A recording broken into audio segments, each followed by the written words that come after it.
What if your purpose in life is to be forgotten? What if when you die, no one will remember that you ever existed? What would that mean for how you live your life? Would you do anything differently? Would it change the way you act, how you feel about yourself, how you treat other people? In today's episode, we're going to answer this question by looking at it from 3 different angles. First, what does it mean to be forgotten? Second, why might this be someone's purpose? And third, should you choose this purpose for yourself? Is there anything to be gained from being forgotten, or is this more of a curse than a blessing? Let's get started. To really explore this question, we first need to clarify what it means to be forgotten. The literal definition is simply that no one remembers you anymore. You cease to exist in the memories of everyone around you. No one remembers the good times you shared or the funny things you said. But it can also mean something more abstract. Maybe all the memories associated with you are bad. So even though people might remember who you are, they try their best to forget all the things that you did. Either way, it's clear that being forgotten is not usually something people want.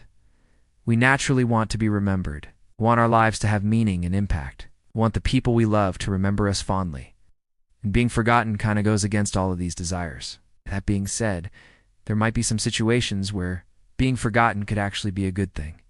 If you've done something terrible like hurting the people close to you or betraying the ones who trusted you, then perhaps being forgotten is the ultimate punishment. In this case, being forgotten is not just about not being remembered. It's also about being disapproved of, being rejected, being looked down upon. You don't want anyone to remember what you've done because you're ashamed of it. Or maybe you're not even human and you're a character in a story, in a movie, in a piece of art, and the author decides to kill you off. Well, you don't have any control over this, so you have no choice but to accept your fate. This is how many characters die. They have no idea it's going to happen until it does. And then they can only hope that people will remember their sacrifice, remember the good things they did, remember the difference they made. Sometimes this actually happens. Characters who die tragically often become fan favorites, and their deaths serve as a plot device that drives the rest of the story forward. But sometimes the exact opposite happens, and the audience forgets the character even existed. Now let's look at the second part of this question. Why would someone want to be forgotten? The obvious reason we just talked about is shame. You've done something horrible, and you want the world to forget that you ever existed. But another reason could be pain. What if you're terminally ill? What if you're slowly losing your mind? What if every day you're faced with your own mortality and you don't have the strength to fight anymore? In these situations, death can seem like the only escape. And even though you don't want to die, you don't want to be a burden to the people around you either. So you ask them to forget about you. You tell them to move on with their lives and not waste any more time on you. Sometimes this is literally what people say. They know their time is running out, and they tell their loved ones, "Don't waste your time crying over me. Don't waste your time feeling sorry for me. Forget about me." And those loved ones take their advice. They don't want to cause the person any pain. So they do their best to forget about them, at least until they're gone. Another reason someone might want to be forgotten is loneliness. What if you have no friends, no family, no one who cares about you? Then maybe you do want to be forgotten, because it would not make any difference whether or not people remembered you. The same goes for people who have never had any connection with anyone, people who have never loved anyone and have never been loved. Being forgotten would be just another fact of life, like the fact that you're poor or that you're ugly or that you're sick.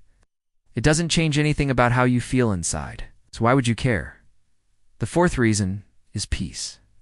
What if you're tired of living? What if you don't want to keep fighting anymore? Maybe you've had enough of the pain and suffering and you want to stop being alive. But you're also aware that if you kill yourself, the people around you will suffer too. They will grieve your loss. They will feel empty without you.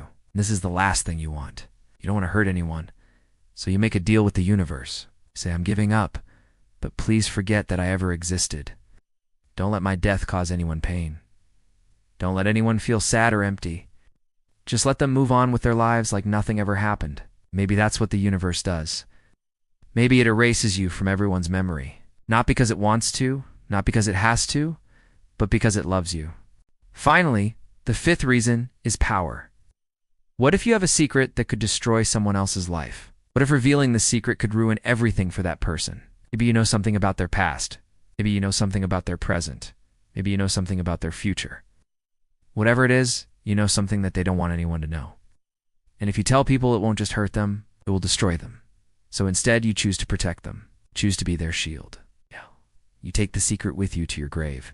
And when you're gone, you hope that people will forget all about it. You hope that they woe and remember the terrible thing you were hiding, because that would mean that your sacrifice was unt in vain, that it actually meant something. Now we come to the final part of this question, which is whether or not you should choose this purpose for yourself. Should you decide that when you die you want to be forgotten? The answer depends on your current purpose.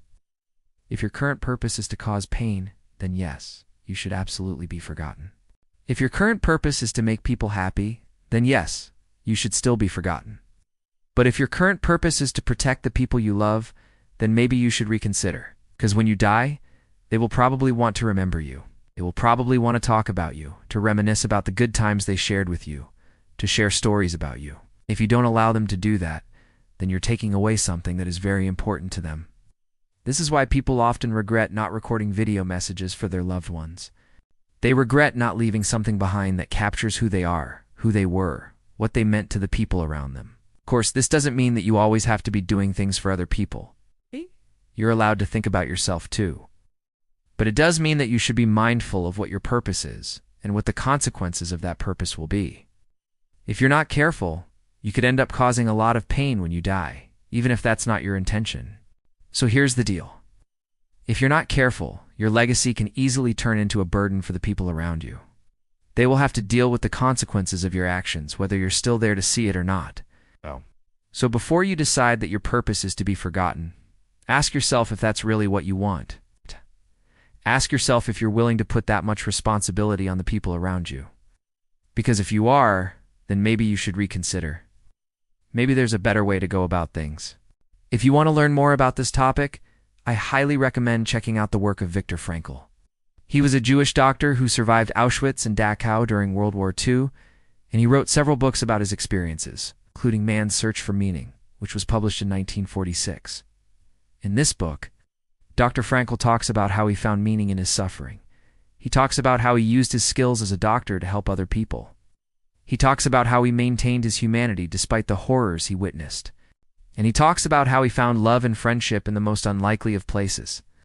Dr. Frankl's work has helped millions of people find meaning in their lives. I believe it can help you too. Thank you for watching this video. If you enjoyed it, please leave a like and subscribe.